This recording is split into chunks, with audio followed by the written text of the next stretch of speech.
Hello everyone, welcome to the Camino videos. We just started day 16 of the Camino Portugués. We're hiking a 16-kilometer hike from Carracedo to Padron.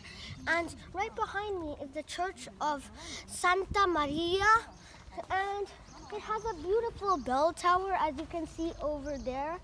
The rectory over there in the back is in ruins now, but the main church is still standing tall. So this is a beautiful place to start our journey to Padron from Carracedo because it refreshes our spiritual purposes of doing the Camino. Because for us, we're not doing the Camino just because we want to do the hike and we want the certificate. We're also doing it because we want to pray and let God send us to heaven when we die in earth.